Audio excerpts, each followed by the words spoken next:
আমার আল্লাহ রাব্বুল আলামিন কোরআনুল কারীমের মধ্যে বলেন, তাবারাকাল্লাযী বিয়াদিহিল মুলক ওয়া হুয়া আলা কুল্লি শাইইন قدير الذي خلق الموت والحياة ليبلوكم أيكم أحسن عملا একটু জোরে বলেন সুবহানাল্লাহ।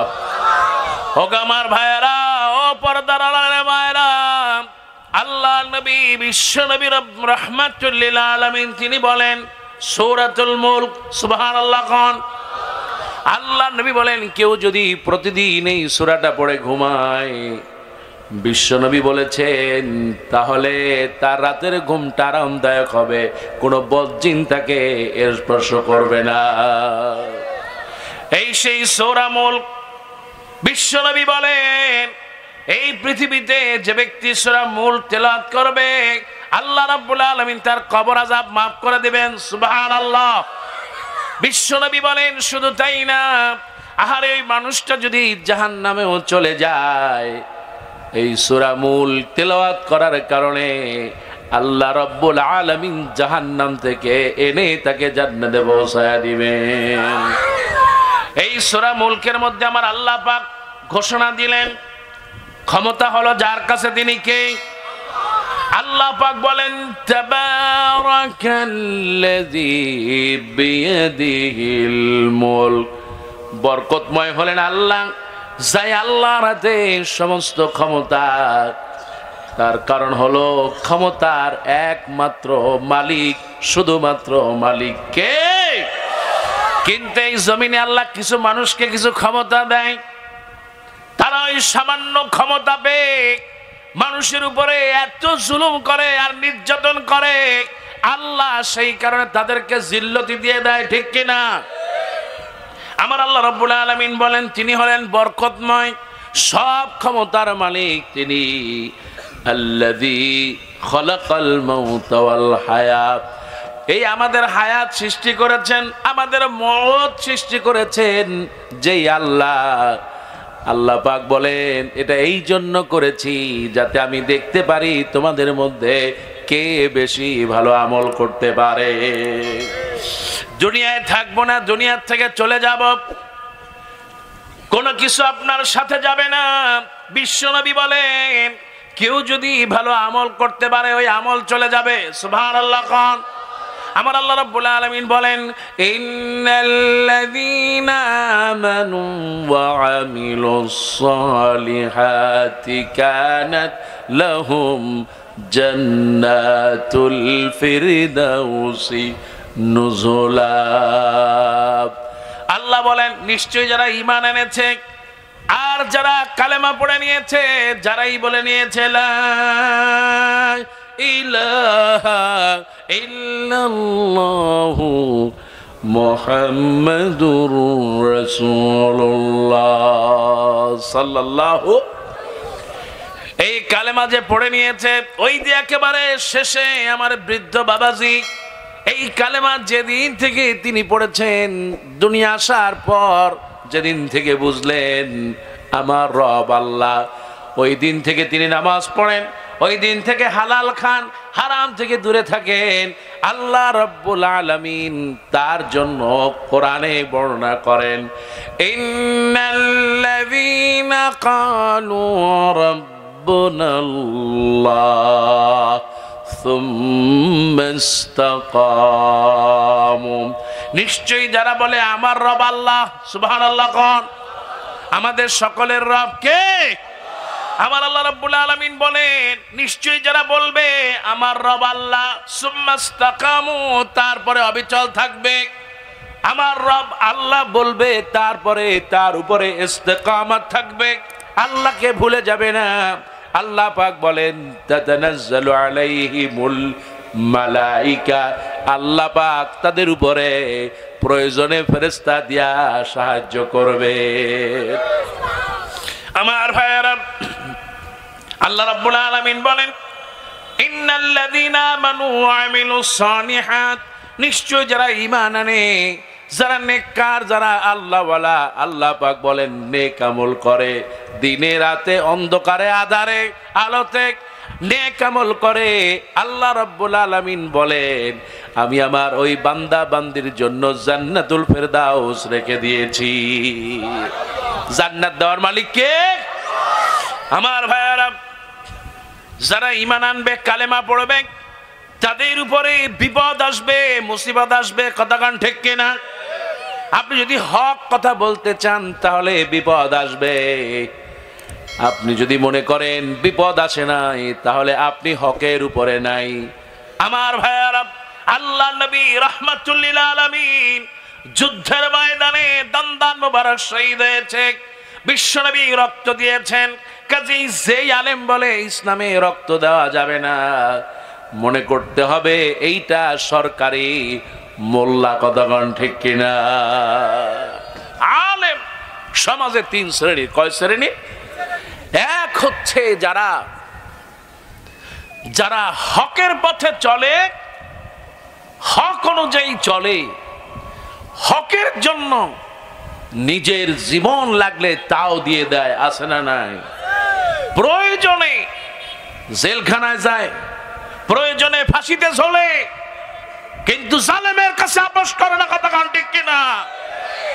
এরকম আল্লাহওয়ালা বাংলাদেশে আছে না নাই? মুসলমান আরো আসতে গান আছে না নাই? 13টা বছর, কত বছর? 13টা বছর বিনা কারণে কোরআনের পাখি আল্লামা সাঈদীকে গ্রেফতার করেছিল। কথা কান ঠিক কিনা? আল্লাহর এই ওলি বলেছিলেন সময় আসবে এমন, পালাবার জন্য উন্দুরের গর্ত পর্যন্ত বাবা না। ঠিক কিনা? মুসলমান, এই কথা ঠিক আছে না নয়? আজকে খুঁজে পাওয়া যাবে ওদের?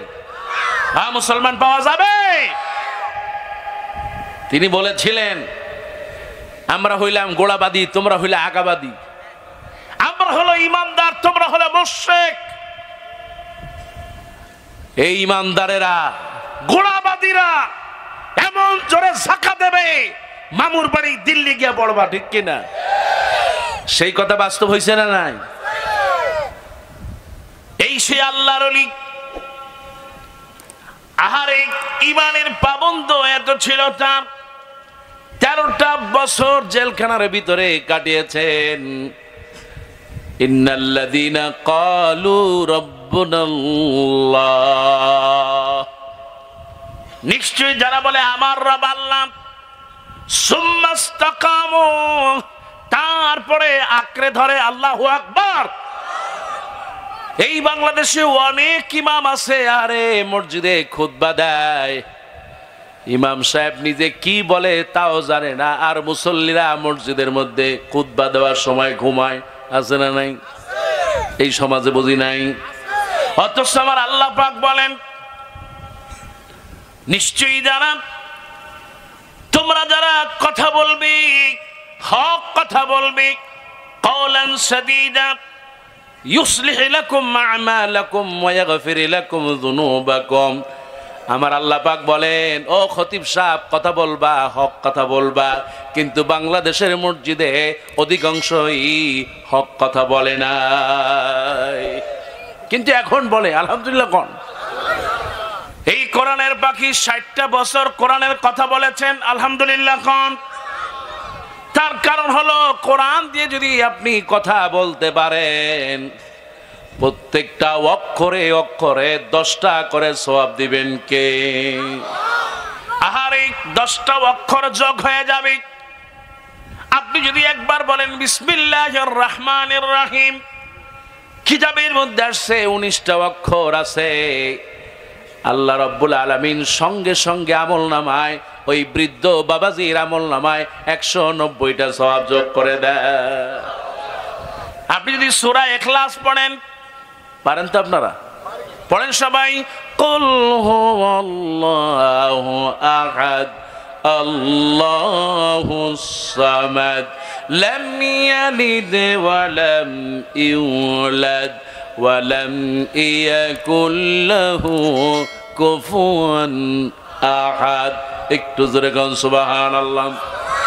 আল্লাহর নবী বিশ্ব নবী বলেন, কেউ যদি একবার সূরা ইখলাস তেলাওয়াত করে, পুরো কোরআনটাকে যদি 3টা ভাগ আপনি করেন, এই 3 ভাগের 1 ভাগের সওয়াব আল্লাহ তার আমলনামায় দিয়ে দেয়। সূরা ইখলাস পড়লেন, আল্লাহকে রব বলে মানলেন, সুবহানাল্লাহ কোন। আপনি আল্লাহকে বললেন কুল হুয়াল্লাহু আহাদ, ও নবী আপনি বলেন আল্লাহ এক। আল্লাহ কত? এতে কোনো সন্দেহ আছে? আল্লাহ পাক তাই তো বললেন, ইন্নাল্লাযীনা ক্বালু রব্বুনাল্লাহ, নিশ্চয় যারা বলবে আমার রব আল্লাহ, সুম্মাস্তাকামু, তারপরে অবিচল থাকবে। এই যে আপনার গ্রামে দেখেন আঠা আছে না নাই? আঠার মতো লেগে থাকবে। ঈমান আনার পর এই ঈমানকে বাস্তবায়ন করার জন্য সুম্মাস্তাকামু, অবিচল থাকবে, দৃঢ় থাকবে। পরীক্ষা আসবে, বিপদ আসবে, মুসিবত আসবে, তার কারণ আল্লাহ পাক বলেন ওয়ালানাবলুওয়ান্নাকুম বিশাইইম মিনাল খাউফি ওয়াল জু' ওয়া নাকসিম মিনাল আমওয়ালি ওয়াল আনফুসি ওয়াস সামারাত ওয়া বাশশিরিস সাবিরিন। আল্লাহ পাক বলেন আজকের মাহফিলে যারা ঈমানদার আছে তাদের উপরেও পরীক্ষা নিচ্ছেন তিনি কে? পরীক্ষা আছে না নাই? শয়তান মসজিদে আছে, শয়তান এই মাহফিলে আছে না নাই? আপনারা প্রথমে ওয়াদা করেছেন, 2 হাত তুলছেন, আখির মোনাজাত করে যাবেন, এটা করছেন কি না? এখন শয়তান চিন্তা করতেছে তুই তো হাত তুললি, তোরে আমি মুনাফিকের বাচ্চা বানায় ছাড়বো। ইজা হাদ্দাসা কাযাবা, কথা বললে মিথ্যা কথা বলে। এখন যদি কেউ আপনাদের মধ্যে থেকে ওঠে, আলহামদুলিল্লাহ কেউ উঠতেছে না, কেউ যদি ওঠে তাহলে মনে করতে হবে কি শয়তানের কাজ চাবি দিছে, চাবি দিয়ে সে ঘুরতেছে, ওই যে ওয়াদা করতেছে কোরআন শোনার সেটা ভুলেই গেছে। আমার ভাইয়ারা, নিশ্চয় যারা বলবে আমার রব আল্লাহ, সুম্মাস্তাকামু, তার উপরে পরীক্ষা করবেন। যিনি পরীক্ষা করবেন তিনি আর কেউ নন, তিনি কে? আমার আল্লাহ রাব্বুল আলামিন ভয় দিয়া পরীক্ষা করবেন। ওয়ালানাবলুওয়ান্নাকুম বিশাইইম মিনাল খাউফি ওয়াল জু', আল্লাহ ভয় দিয়া পরীক্ষা করবেন, ক্ষুধা দিয়া করবেন, দারিদ্রতা দিয়া করবেন। আল্লাহ সন্তান সন্ততি দুনিয়া থেকে নিয়ে যাবেন। এই পৃথিবীতে আহারে কত নজির আছে, আপনি একটু তাকায় দেখেন বাংলাদেশের দিকে। এই খুনি স্বৈরাচার বাংলাদেশ থেকে পালায় যাওয়ার আগে এই বাংলাদেশে অনেক যুবক যুবতীরা শহীদ হয়ে গেছে, কতক্ষণ ঠিক কিনা? কত মায়ের কোল খালি হয়ে গেল, আরে কত বাচ্চারা শহীদ হয়ে গেল, কত বোন তার ভাইকে হারিয়েছে, কত স্বামী বিধবা, কত স্বামী দুনিয়া থেকে বিদায় হয়ে স্ত্রীকে বিধবা বানায় দিয়েছে, কত মা তার কলিজার টুকরা সন্তানকে হারায় ফেলেছে। এটা এই কারণে আল্লাহ পাক বলেন আমি তোমাদের পরীক্ষা করব। ওয়ালানাবলুওয়ান্নাকুম বিশাইইম মিনাল খাউফি ওয়াল জু', আমি তোমাদেরকে ভয় দিয়া পরীক্ষা করব। এই ভয়টা বাংলাদেশে ছিল কিনা বলেন? আপনি কথা বলবেন, কথা বলতে পারবে? এই বুঝি ধরে নিয়ে গেল, জেলখানায় ঢোকালো, মামলা দিয়ে দিল, আছে না নাই? এই মাহফিলে এমন লোক থাকতে পারে আরে মামলার পর মামলা দিয়া ঘর বাড়ি থেকে তাড়ায় দিয়েছে, ওই জালেম আছে না না? ওই দিন মাহফিল ছিল আমার কক্সবাজার, যেই দেশে লবণ তৈরি হয়, বাঁশখালীতে আমি গেলাম। রাত 1টার সময় গাড়ি দিয়ে আসতেছি, সাথে একজন এলাকার ছাত্র উঠলো, বলে হুজুর তাকায় দেখেন ওই যে লবণ আমরা চাষ করি ওই জায়গায় এলাকার যারা জানোয়ার ছিল ওই জানোয়াররা আমাদেরকে এত মামলা দিয়েছে, আমরা রাতের বেলায় ঘরে থাকতে পারতাম না, আমরা পলিথিন নিয়ে ওই সেই লবণের ওই সরের ভিতরে গিয়ে ঘুমাতাম। এই রকম পরিস্থিতি বাংলাদেশে ছিল কিনা কতক্ষণ? কিন্তু এখন কি আছে? আল্লাহ পাক বলেন আমি তোমাদেরকে অবশ্যই পরীক্ষা করব, আর এই পরীক্ষায় যদি তোমরা সফল হয়ে যাও ওয়াবাশশিরিস সাবিরিন, নিশ্চয় যারা ধৈর্যশীল থাকবে আল্লাহ পাক বলেন আমি তাদেরকে অবশ্যই সুসংবাদ দিয়ে দিব। যেরকম সুবহানাল্লাহ। সুসংবাদ দেওয়ার মালিক কে? এই দেশ থেকে স্বৈরাচার যে পালাইছে আমার এখন অবিশ্বাস হয়।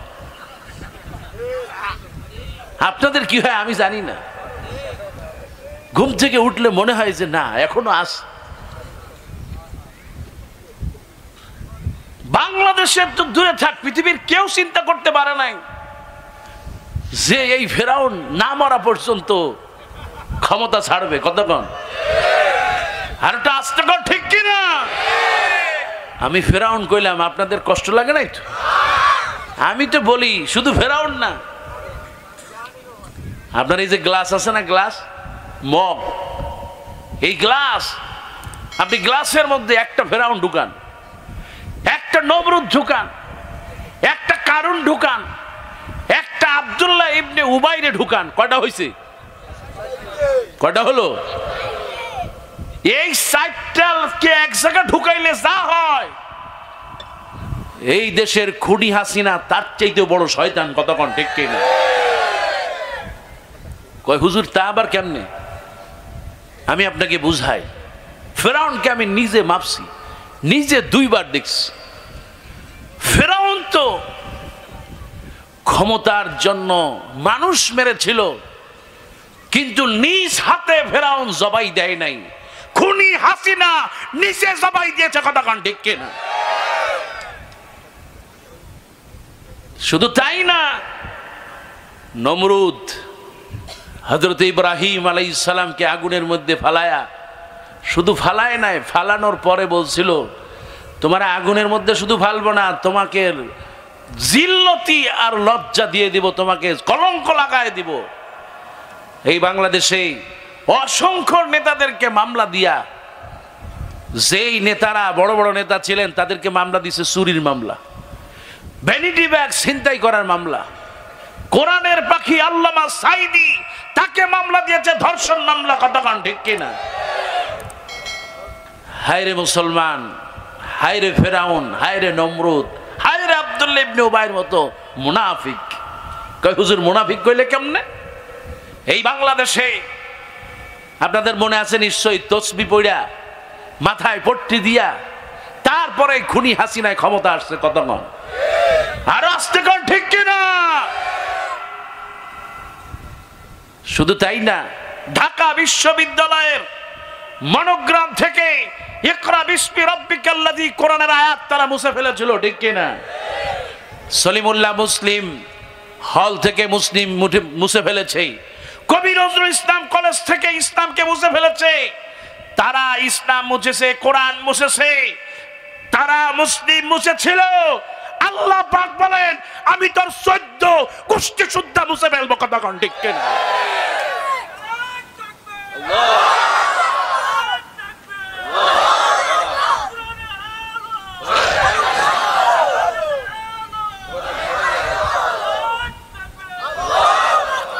আল্লাহ পাকের সাথে যারা বিয়াদবি করবে, কোন ভাবে আল্লাহ তাদেরকে জিল্লতি করবেন এটা পৃথিবীর কেউ জানে? আমার ভাইরা, আল্লাহ রাব্বুল আলামিন তাইতে বলেন তাবারাকাল্লাযী বিয়াদিহিল মুলক ওয়া হুয়া আলা কুল্লি শাইইন কাদির। ক্ষমতার মালিক একমাত্র আল্লাহ। এই যে আল্লাহ পাক আমাকে একটা শরীর দিয়েছেন, কোন আলহামদুলিল্লাহ। এত সুন্দর একটা বডি আল্লাহ পাক আমাকে দিয়েছেন, নারী হোক আর পুরুষ হোক। আল্লাহ রাব্বুল আলামিন বলেন আমি তোমাদেরকে সবচেয়ে সুন্দর করে বানায় দিয়েছি। আল্লাহ পাক বলেন ওয়াত্তিনি ওয়াজ-যাইতুন ওয়া তুরি সিনিন ওয়া হাযাল বালাদিল আমিন। আল্লাহ পাক 4টা কসম খেয়েছেন। জোরে বলেন কয়টা? আল্লাহ পাক 4টি কসম খেলেন। তিনের কসম খেয়েছেন, তিন ফল। জৈতুনের কসম খেয়েছেন, জৈতুন ফল। এরপর আল্লাহ পাক সিনাই পর্বতের কসম খেলেন, যেই তুর পাহাড়ে আমি 2 বার উঠেছি আহারে মিশরে, ওই সিনাই পর্বতের কসম করেছেন আমার আল্লাহ। এরপর আল্লাহ পাক বলেন ওয়াহাদাল বালাদিল আমিন, আর মক্কা মুকাররমার কসম খেয়ে আল্লাহ পাক বলেন 4 বার কসম খেলেন। এবার 4 বার কসম করার পর আল্লাহ পাক বলেন লাকাদ খালাকনাল ইনসানা ফি আহসানি তাকওয়িম। একটু জোরে বলেন সুবহানাল্লাহ। এই যে এত সুন্দর একটা শরীরটা কে বানিয়েছে?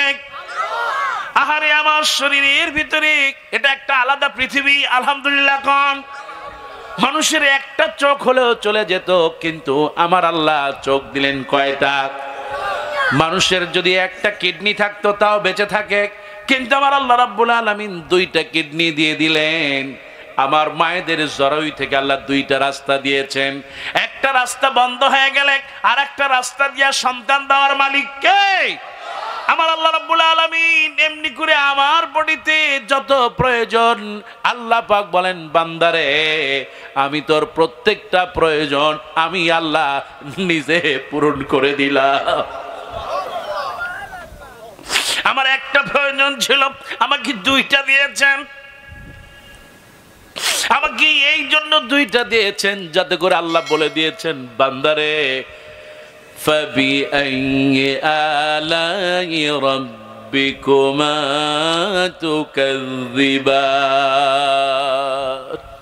আমি তোকে এত নিয়ামত দিলাম, আমার কোন কোন নিয়ামতের অস্বীকার করবে? আল্লাহ রাব্বুল আলামিন যত নিয়ামত দিয়েছেন এই পৃথিবীর মানুষগুলো আল্লাহর নিয়ামতগুলো গুনে গুনে শেষ করতে পারবে না। এই কারণে আল্লাহ পাক বলেন কাইফা তাকফুরুনা বিল্লাহি ওয়া কুনতুম আমওয়াতান ফাআহইয়াকুম সুম্মা ইউমীতুকুম সুম্মা ইউহয়ীকুম সুম্মা ইলাইহি তুরজাউন। কেমনে আল্লাহকে অস্বীকার করো, কেমনে আল্লাহকে ভুলে যাও? ওয়া কুনতুম আমওয়াতান, তোমরা সবাই মরা ছিলে, এই মরা থেকে যিনি বাঁচালেন তিনি আর কেউ নন, তিনি আমার রব। কে? আমি আল্লাহ তোমাকে বাঁচালাম। সুম্মা ইউমীতুকুম, আমি আল্লাহ তোমাকে আবার মৃত্যু দেব। সুম্মা ইউহয়ীকুম, ওই মৃত্যু থেকে আমি আল্লাহ আবার বাঁচাবো। সুম্মা ইলাইহি তুরজাউন, আমাদের সকলকে যার কাছে ফিরে যেতে হবে, তিনি আর কেউ নন, তিনি আমার আল্লাহ। তিনি কে? এই জন্য আল্লাহ পাক বলেন কেমনে আল্লাহকে অস্বীকার করো? এই জমিনের নিয়ামত ভোগ করো কিন্তু আল্লাহকে ভুলে যায়, এমন নারী পুরুষ আছে না নাই? আল্লাহ পাক বলেন ওয়াযকুরু নি'মাতাল্লাহ, আল্লাহ তোমাকে যেই নিয়ামত দিয়েছে ওই নিয়ামত একটু স্মরণ করো। ছেলে দিলাম, মেয়ে দিলাম, স্ত্রী পরিবার পরিজন দিলাম, আত্মীয় স্বজন দিয়ে দিলাম, মা বাবাকে দিলাম, এত নিয়ামত দিলাম বান্দারে, তারপরও নিয়ামতের শুকরিয়া আদায় করলা না। আল্লাহ পাক বলেন লাইন শাকারতুম, কেউ যদি নিয়ামতের শুকরিয়া আদায় করে আল্লাহ বলেন নিয়ামত বাড়ায় দিব। আর যদি কেউ নিয়ামতের অকৃতজ্ঞ হয় আল্লাহ পাক বলেন তার থেকে নিয়ামত আল্লাহ ছিনায় নেবেন। এই জন্য বলতে চাই ভাইরা আমার, দুনিয়ায় থাকবো না। আল্লাহ পাক বলেন নবী আপনি বলে দেন কুল ইন্না সালাতি ওয়া নুসুকি ওয়া মাহইয়ায়া ওয়া মামাতি লিল্লাহি রাব্বিল আলামিন। নিশ্চয় আমার সালাত, ইন্না সালাতি, নিশ্চয় আমার সালাত, ওয়া নুসুকি ওয়া মাহইয়ায়া, আমার হায়াত, আমার মত, আমার কুরবানি যার জন্য করব তিনি আর কেউ নন, তিনি আমার আল্লাহ। ওই আল্লাহ পাক বলেন কেমনে অস্বীকার করো? আল্লাহ পাক বলেন ইন্নাল্লাযীনা ক্বালু রাব্বুনাল্লাহ,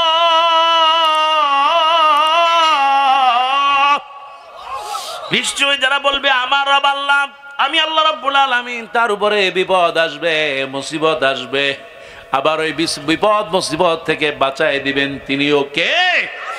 আমার ভাইয়ারা, আইয়ুকুম আহসানু আমালা, আপনি যদি নেক আমল করতে পারেন, ভালো আমল করতে পারেন, আমার আল্লাহ রাব্বুল আলামিন আপনাকে জান্নাতের ব্যবস্থা করে দিবেন। আপনি যদি কোরআনটা তেলাওয়াত করতে পারেন, কোরআনের মহব্বত বাড়াতে পারেন, খুশি হবেন কে? আল্লাহর নবীর সামনে একজন সাহাবী আসলেন আর বললেন, ইয়া রাসূলুল্লাহ, আমাকে একটু কোরআন শিখায় দেন। সুবহানাল্লাহ। আল্লাহ নবী বললেন, তেলাওয়াত করো, ইয়াসিন ওয়াল কুরআনিল হাকীম ইন্নাকা লামিনাল মুরসালিন। সূরা ইয়াসিন করলে সওয়াব আছে না নাই? এবার আল্লাহ নবীকে বলা হলো, ইয়া রাসূলুল্লাহ, ইয়া হাবিবাল্লাহ, এটা তো আমার জন্য বড় হয়ে যায়। এবার বিশ্বনবী বললেন, তাহলে তেলাওয়াত করো, আর রহমান আল্লামাল কুরআন খলাকাল ইনসান আল্লামাহুল বায়ান। বিশ্বনবী বললেন, নবী গো, বিশ্বনবীকে বলা হলো, ইয়া রাসূলুল্লাহ, সূরা রহমানটা আমার জন্য বড় হয়ে যায়। এবার আল্লাহ নবীকে তিনি বললেন, ইয়া রাসূলুল্লাহ, অন্য একটা সূরা আমাকে শিখায় দেন।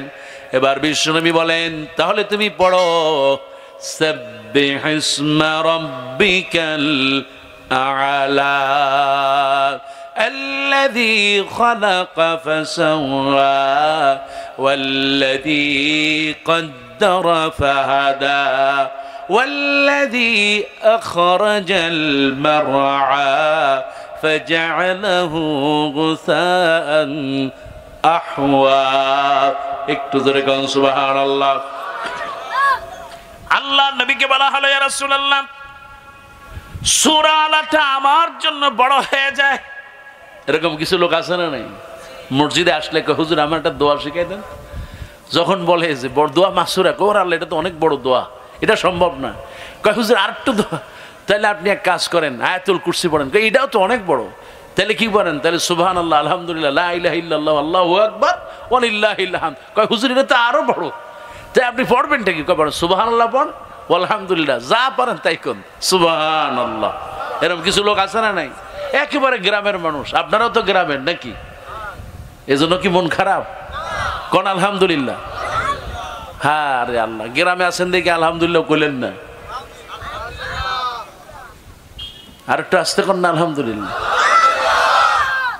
আল্লাহ রাসূল সাল্লাল্লাহু আলাইহি ওয়াসাল্লাম আপনাদের ব্যাপারে বলেছেন, যারা কোরআন পড়বে, কোরআন অনুযায়ী আমল করবে, ধনীদের 50,000 বছর আগে এই গ্রামের গরিবরা জান্নাতে চলে যাবে। এবার একটু জোরে কোন সুবহানাল্লাহ। আমার ভাইয়েরা, আল্লাহ নবী বিশ্ব নবী রাহমাতুল লিল আলামিন, সাহাবী বলেন, ইয়া রাসূলুল্লাহ, এটাও তো আমার জন্য বড় হয়ে যায়। এবার বিশ্বনবী তাকে শেখায় দিলেন, তুমি পড়ো, ইজা জুলজিলাতিল আরদু জিলজালাহা ওয়া আখরাজাতিল আরদু আসকালাহা। আল্লাহ নবী এবার এই ছোট্ট সূরাটা যখন সাহাবীর সামনে তেলাওয়াত করলেন, এবার সাহাবী বলেন, ইয়া রাসূলুল্লাহ, লা জিদু ওয়ালা আনকুস। ওগো আল্লাহর নবী, আমি বাড়াবো না, কমাবো না, আমি প্রতিদিন তেলাওয়াত করব, আর আমি প্রতিদিন এই সূরা অনুযায়ী আমল করব। আল্লাহর নবী বলেন, সাহাবীরা, তোমরা যদি জান্নাতি লোক দেখতে চাও, ওই যে সাহাবী চলে গেল, ওটাই হলো জান্নাতি। জোরে কোন সুবহানাল্লাহ। এই জন্য আমার ভাইয়ারা, কোরআনের সাথে সম্পর্ক বাড়ানো লাগবে। কোরআনের সাথে সম্পর্ক যদি আপনি বাড়াতে পারেন, মা গো, আপনাকে বলি মা, যদি আপনি ফজরের পর তেলাওয়াত করতে পারেন, আপনি যদি বিসমিল্লাহ বলে কিছু অংশ পড়ান, আপনি যদি পড়তে পারেন, আপনি যদি ফজরের সময় ঘুম থেকে জেগে নিজে নামাজ পড়ে সন্তানদেরকে যদি নামাজ পড়াতে পারেন, আমার আল্লাহ রাব্বুল আলামিন বলেন, ওই সংসারটা হলো জান্নাতের একটা টুকরা। কোন সুবহানাল্লাহ। এই কোরআন তেলাওয়াত করা, বিশ্বনবী বললেন, শুধু তাই না, আফদালুজ যিকরি তিলাওয়াতুল কোরআন। আপনারা সকাল সন্ধ্যা জিকির করেন, মসজিদে নামাজ শেষ হয়ে যায় জিকির করেন, আমার আল্লাহ নবী রাহমাতুল লিল আলামিন বলেন, উত্তম জিকির হলো কোরআন তেলাওয়াত করা। এর চাইতে উত্তম তেলাওয়াত বিশ্ব নবী রাহমাতুল লিল আলামিন যাকে ভালোবাসতেন, মুসাব হলেন সবচেয়ে ধনী ঘরের সন্তান। এই মুসাব অনেক পয়সাওয়ালা, বাবা দুনিয়ায় বেঁচে ছিল না, ছোট কাল থেকে মা তাকে লালন পালন করেছে। তার কারণ যেই সন্তানের বাবা থাকে না, ওই সন্তান মা কলিজার টুকরা সন্তানকে লালন পালন করে, চোখে চোখে রাখে। আহারে, তার কারণ হলো মা পৃথিবীর সম্বল। এই সন্তান একমাত্র মায়ের সন্তান হলো তার শেষ সম্বল। এই জন্য সন্তানকে মা ভালোবাসি। আমার আল্লাহ রাব্বুল আলামিনও মায়ের মর্যাদা বাড়ায় দিয়েছেন। আল্লাহ পাক বলেন, আল্লাহ নবী বলেন, হুমা জান্নাতুকা ওয়া নারুকা। তোমার মা তোমার জন্য জান্নাত, তোমার মা তোমার জন্য জাহান্নাম। কোন সুবহানাল্লাহ। তুমি যদি ভালো আমল করতে পারো, তোমার জন্য জান্নাত দিবে কে? আর যদি তুমি মায়ের সাথে খারাপ ব্যবহার করো, জাহান্নাম দিবেন কে? মায়ের দিকে তাকাবা, সওয়াব আছে না নাই? রাসূলুল্লাহ বললেন, মায়ের দিকে তাকাবে নেক নজরে, সগীরা গুনাহগুলো মাফ হয়ে যাবে। মায়ের সাথে কথা বলবা, সওয়াবে আমলনামা ভারী হয়ে যাবে। তার কারণে দুনিয়ার শ্রেষ্ঠ নিয়ামত হলো মা। মায়ের মর্যাদা পৃথিবীর অন্য কিছুর সাথে তুলনা হয় না। মা তার সন্তানের জন্য সব করে। নিজের জীবনের সব সুখটুকু মা তার সন্তানকে দিয়ে দেয়। নিজে খায় না, সন্তানকে খাওয়ায় দেয়। মা কষ্ট করে, মা এত পরিশ্রম করে। এটা এই জন্য করে, আল্লাহ নবী রাহমাতুল লিল আলামিন বলেন, আল্লাহ রব্বুল আলামিন মায়ের মর্যাদা পিতার চাইতে 3 গুণ বাড়ায় দিয়েছে।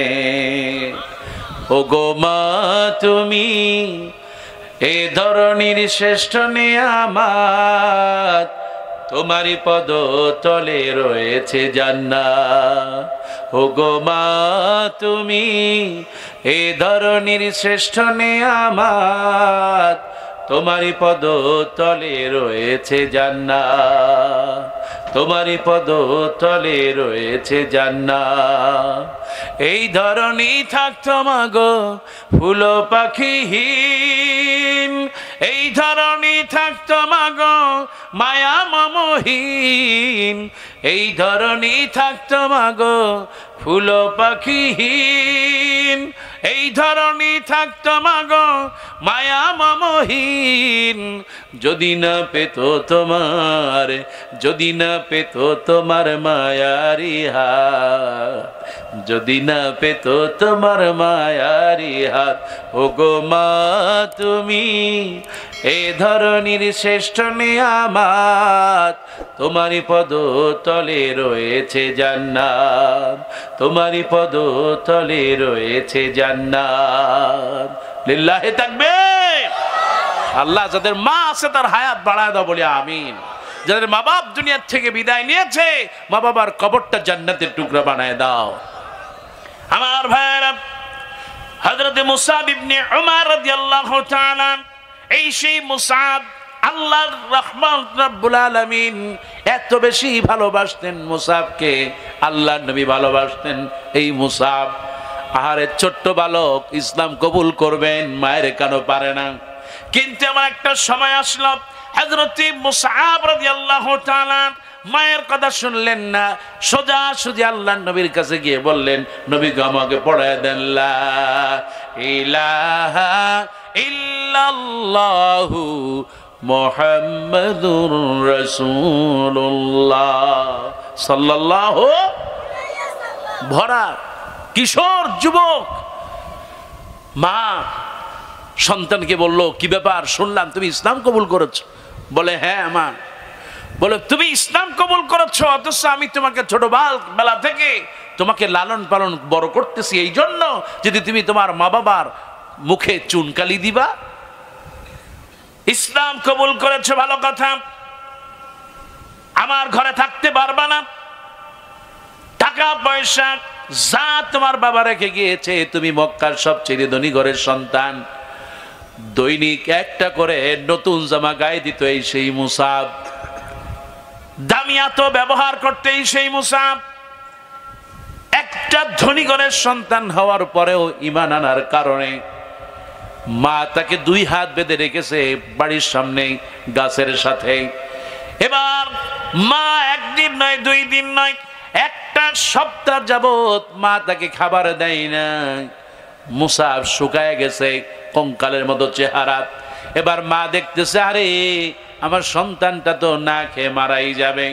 এবার মায়ের মনের মধ্যে ভালোবাসার উদ্রেক হলো, তার কারণে এই পৃথিবীর সবচেয়ে বেশি ভালোবাসা সন্তানের জন্য যার হৃদয়ে দিয়েছেন তিনি আর কেউ নন, তিনি হলেন আমার মা।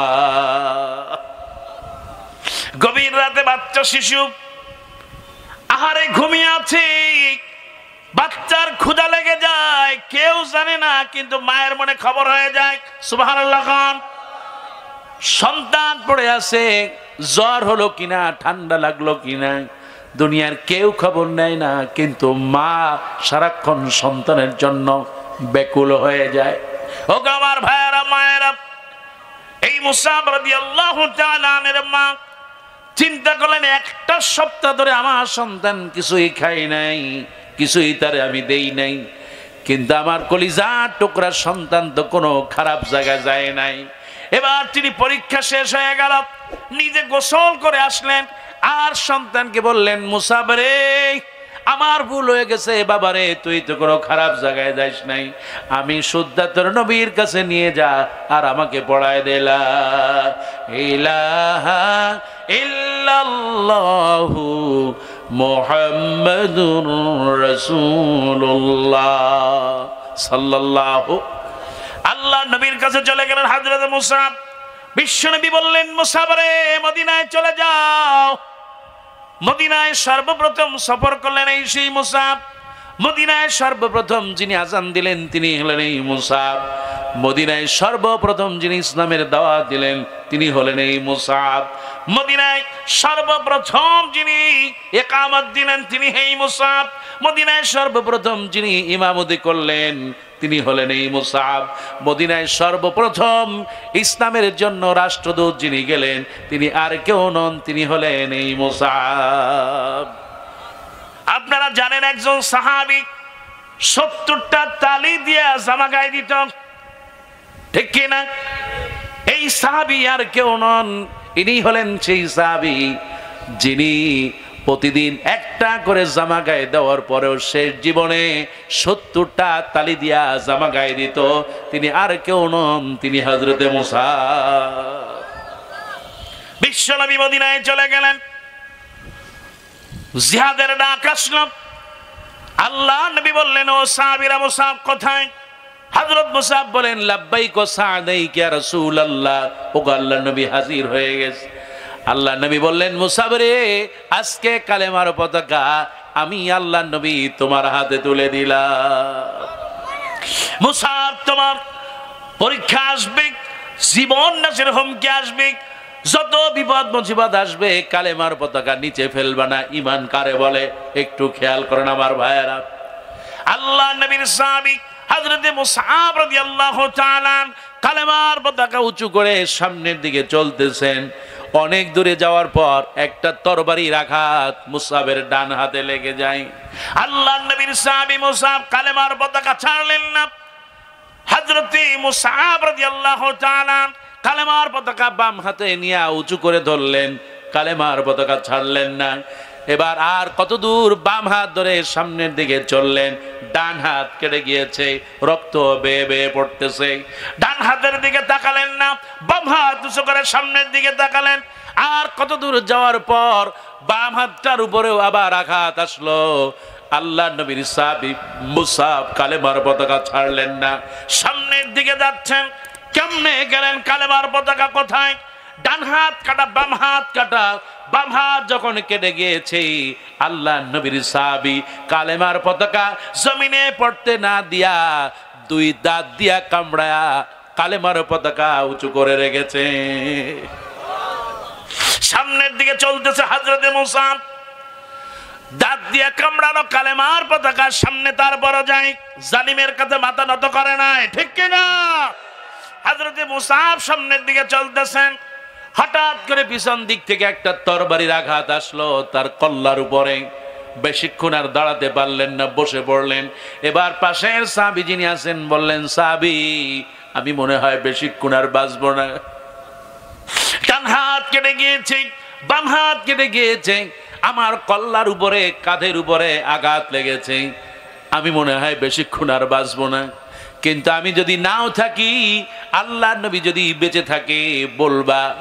আল্লাহর নবীর কথা অনুযায়ী আমি ঈমানটাকে এত মজবুত করার চেষ্টা করেছি, আমি সব দিয়ে দিয়েছি, কিন্তু কালেমার পতাকা আমি জমিনে পড়তে দেই না। বিশ্ব নবী উহুদের ময়দানে আল্লাহর নবী কখনো হুঁশ কখনো বেহুশ, রাহমাতুল লিল আলামিন হুঁশ যখন আসলো জিজ্ঞেস করলেন মুসাব কোথায়? বলেন ইয়া রাসূলুল্লাহ, ইয়া হাবিবাল্লাহ, মুসাবের অবস্থা তো এই। আল্লাহর নবী পাগলের মতো দৌড়ায় গেলেন, হযরত মুসাবকে দেখলেন, হারে হাত কাটা, দুই হাত কাটা, কল্লায় আঘাত প্রাপ্ত মুসাব পড়ে আস। আল্লাহ নবী বললেন, ও সাহাবীরা, হযরত মুসাবকে দাফন কাফনের ব্যবস্থা করো। আল্লাহ নবীর অনুরোধে সাহাবীরা তার দাফন কাফনের ব্যবস্থা করতেছে। একজন সাহাবী, দুইজন সাহাবী হযরত মুসাবকে নিয়ে আসতেছেন, তার একজন হযরত আবু বকর আর একজন ওমর, পিছনে দুইজন সাহাবী যিনি আরো দুইজন, তার একজন হযরতে ওসমান আর একজন হযরতে আলী। বিশ্বনবী কবরের মধ্যে নামলেন, নিজে তাকে দাফন দিবেন।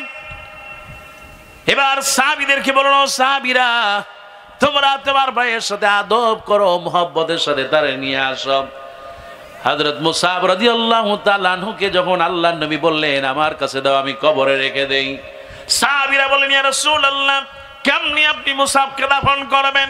হযরত মুসাব রাদিয়াল্লাহু তাআলা, তার পরনে কাপড় তো তেমন বেশি নাই, কাফনের কাপড়ও সামান্য কিছু আছে, যেই কাপড়টুকু দিয়া আপনি যদি মাথা ঢেকে দেন পায়ের অংশ খালি থাকবে, আর ওই কাফনের কাপড়টুকু দিয়া যদি আপনি পা ঢেকে দেন মাথা খালি থাকবে। আল্লাহর নবী এত বেশি ওই দিন কাঁদলেন, কিতাবের মধ্যে আসছে বিশ্ব নবী রাহমাতুল লিল আলামিন জীবনে 4 বার সবচেয়ে বেশি কেঁদেছেন। কয়বার? আল্লাহর নবী 4 বার বেশি কেঁদেছেন। হযরত মুসাব রাদিয়াল্লাহু তাআলা কি কবরের সামনে রেখে আল্লাহর নবী হাউমাউ করে কাঁদতেছেন।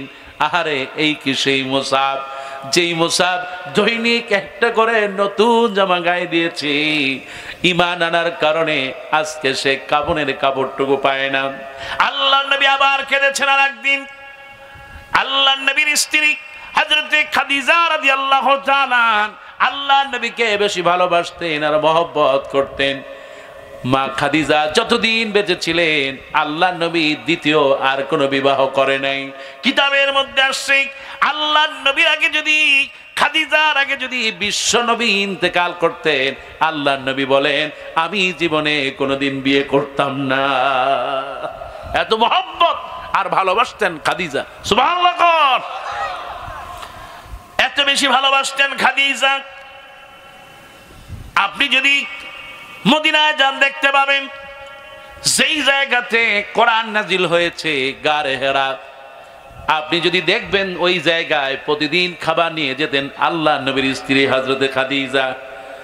কি পাহাড় বেয়ে খাবার নিয়ে যেতেন। আহারে, কিতাবের মধ্যে আসছে হযরতে জিবরাইল আলাইহিস সালাম একদিন বলতেছেন, আল্লাহ নবী গুহার ভিতরে আছেন, জিবরাইল তার পাশে। বিশ্ব নবীকে বলতেছেন, ওগো আল্লাহ নবী একটু তাকায় দেখেন, উনজুর, কিতাবের মধ্যে এমন আসছে উনজুর। আল্লাহ নবীকে হযরত জিবরাইল আঙ্গুল দিয়ে এমনি বলতেছেন, নবী গো আপনি তাকায় দেখেন, ওই যে একজন বিদুষী তাপসী মহিলা আসতেছে, ইমরাতুন সালেহা, একজন নেককার নারী, এমন একজন নেককার নারী আসতেছে, তার হাতের মধ্যে একটা বাটি আছে, সুবহানাল্লাহ কোন। ওই বাটির ভিতরে কিছু খেজুর আছে, কিছু রুটি আছে, কিছু ডাল আছে।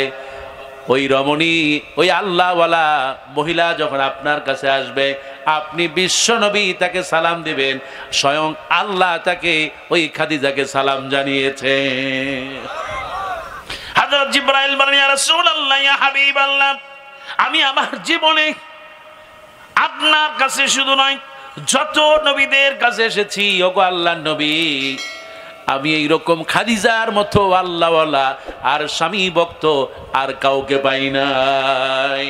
নবী গো, খাদিজা যখন আমার কাছে আসবে, আপনার কাছে যখন আসবে বিশ্ব নবী, আপনি খাদিজাকে বলবেন আমি জিবরাইলও তাকে সালাম জানিয়েছি।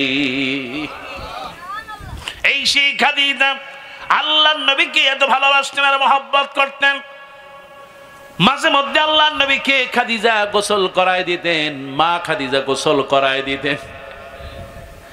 আগের যুগে যারা ছিল তারা অনেক সময় লক্ষ্য করেছেন, স্বামীর জন্য একটা বড় একটা গাবলায় পানি গরম দিত, যারা বাচ্চাদের জন্য করে, স্ত্রীরা তার স্বামীর জন্য পানি গরম দিয়া টুলের উপরে বসায়া তারপরে মগ দিয়া স্বামীরে গোসল করায় দিত।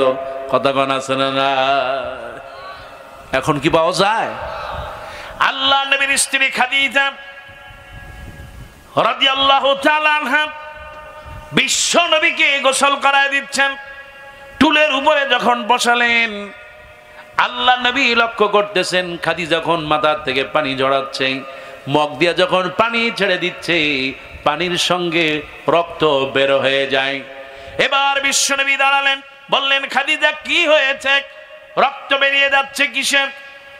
আল্লাহ নবী যখন প্রশ্ন করলেন, খাদিজা বলেন, ইয়া রাসূলুল্লাহ, ইয়া হাবিবাল্লাহ, নবী গো, আপনি যখন টুলের উপরে বসছিলেন, আমার পায়ের আঙ্গুলটা ওই আপনার টুলের নিচে পড়ে গিয়েছে। ওই যখন আপনি বসলেন, আপনার ওজন সহ্য করতে না পেরে আমার আঙ্গুল ফেটে রক্ত পানির সাথে মেখে চলে যায়। আল্লাহ নবী বললেন, খাদিজা তুমি তো বলতে পারতাম, তুমি তো আমাকে বলতে পারতা, আমি সঙ্গে সঙ্গে দাঁড়ায় যেতাম। হযরতে মা খাদিজা বলেন, ইয়া রাসূলুল্লাহ, ইয়া হাবিবাল্লাহ, আপনি আল্লাহর নবী, আল্লাহ রাব্বুল আলামিন আপনাকে ভালোবাসেন, আপনি রহমাতুল লিল আলামিন। আমি খাদিজা একজন মহিলা, কেমনি আপনাকে আমি দাঁড়াইতে বলি?